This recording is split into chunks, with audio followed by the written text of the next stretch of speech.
Okay. Okay, we're gonna get an ident here.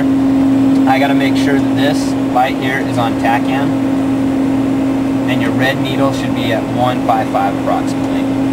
Co-pilot doesn't do anything at this point because he doesn't get TACAN, but the pilot does. So he's gonna go ahead and just verify that I get a good positive to from indication, and that my needle center's up at 155 approximately, and I got 10 degrees either side. That's how the pilot does it. There's a good ident for TACAN, and I'm going to put it on 180. Okay, and I'm going to hit the test button. Okay, and for the test button, I'm going to hit this button right here for the TACAN. When I do it, your red needle should come over here like this. Red needle should go to 180, and I should have 0/8 on DME. This is how you check the DME as well. I let go, it should be 8/8, and everything should go back to where it was in a few seconds. While that's happening, I'm going to go ahead and check the ADF. I'm going to make sure that this is back on VOR, okay, and that this needle right here, your small needle, is pointed at ADF, so go ahead and switch your small needle to ADF. Right there. And I'm going to hit right down here, ADF, and I'm going to go 0382. That's the frequency we use. We turn it up there, and you should get approximately 295. Okay, I'm going to hit the ADF test. Okay, we identified that good. Hit the ADF test right here, and when I hit this, you should get approximately 90 degrees to the left. Okay, we did, so that's a good ADF test. So the ADF test good. Last, we're going to go ahead and put our CDI on approximately 130. Turn our ADF back to VOR. That's on 130? Yeah, approximately 130, because that's going to be a climb radial out of here. Then I'm going to check my transponder, and I'm going to go transponder code, and it's generally 0, and then whatever your call sign is, so 0403. That's where it's going to come up, and I'm going to test it. So I'm going to hit these two buttons at the exact same time. You get 2 green lights, that one and that one, and then I'm going to let go of this green light first. Both lights out, and then that one. Okay, if you hit this one first, it's going to stay in and you're squawking now. So you kind of do that so you don't squawk. Okay, so everything's set, and I'm going to say check set. And while I'm saying check set and you're checking down, I'm just going to go to nav 1 and go to 2, 1155, and DUD that, because that's what you want.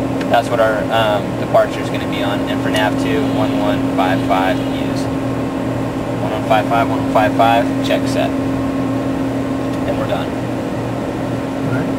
And then you say check set. Check set. I'm going to say hold the checklist. And I'm going to go to channel 19. This is for VFR flights, not for IFR flights.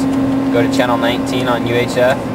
And I'm going to go, this is Seagull, which is our area, which is our MOA. And I'm going to say Seagull, say blocks available. They're going to come back and say whatever area is available. And we're going to get an area, our assignment, area of assignment. And after that, I'm going to come back to channel 3. And I'm going to say continue with the checklist. Pressurization. Okay, pressurization, I'm going to come down here to this one right here and verify that our pressurization is reading 500. That way we'll pressurize and depressurize at 500 feet. And this one, the FTI says this needle should be at the 1 o'clock position, pointing at the 1 o'clock position. I'm going to say set. Bleed air. Bleed air, you can open those, the bleed air valves. So you're going to open those right there. And then what do you say? I say, crew. Okay, I'm going to give a crew brief right now. This is going to be in your FTI and Appendix A, all your briefs that you need to get, but I'm going to say, back me up on the power quadrant. This is pretty much your takeoff brief. So, back me up on the power quadrant, monitor engine and flight instruments, call out any malfunctions, and all emergencies are going to be handled in accordance with NATOPS. Call rotate at 91 knots and note the time of takeoff. Any questions? No. Okay. Now, and then there's some more stuff that you can do to brief. For example, if we take off, we have an emergency and got to come back around and land, you've got the comms, and call for a downwind, I'll come back immediately for landing. If we've gone into IFR weather, we'll come back and shoot a PAR for runway 13, stuff like that. But that's a brief. But the brief that's most important is, it kind of goes like in a U shape. Back me up on the power quadrant, monitor engine and flight instruments, call out any malfunctions, all emergencies handled in accordance with NATOPS, call rotate at 91 knots, no time to take off. That's when you got to memorize. Then I'm going to say briefed. And then I'm going to say hold the checklist.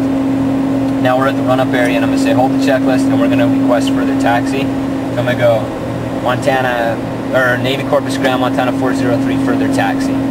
And because we're in the run-up now, and they're going to say taxi to runway 13 right, hold short, and contact tower, frequency change approved. So okay, so I'm going to let go of the brakes, and I'm going to start my taxi, pretty much to runway 13. I'm going to switch over to channel 4, and once holding short of the runway, I'm going to go Navy Corpus Tower, Montana 403, number 1, holding short, 13 right, VFR to Seagull. And Seagull's our MOA, so that's where we're going to go. And then I'm going to go Montana 403, you're cleared for takeoff, winds or whatever. And as I'm going to say Montana 403, cleared for takeoff, and as I'm taking the runway, I'm going to say continue with the checklist. I'm going to turn on pitot heat. That's all I'm going to turn on for now, and I'm going to say set. Lights. And this is while I'm taxiing onto the runway, so you kind of got to be careful. So landing, lights are coming on, taxi light, and strobe. Set. Transponder. Just going to hit that button. Set. Condition limits. Okay.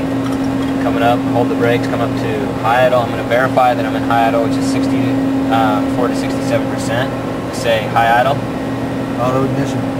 And that's going to be the co-pilot's going to arm those, because I'm at this point on the runway. So you're going to come down here and turn both of those on. Verify that you got 2 yellow lights, and you're going to say arm. And at this point, we're done with that checklist. I'm going to push it up to 70 to 80% on the power. Say right side's clear. You're going to check, make sure there's no fuel leaking or anything. You're going to say right side's clear. I'm going to say left side's clear. Let go of the brakes, push the power up, and that's the take. And that's how you do the takeoff. So that's kind of that. So that's the whole, all those checklists you got to get done within the first 30 minutes.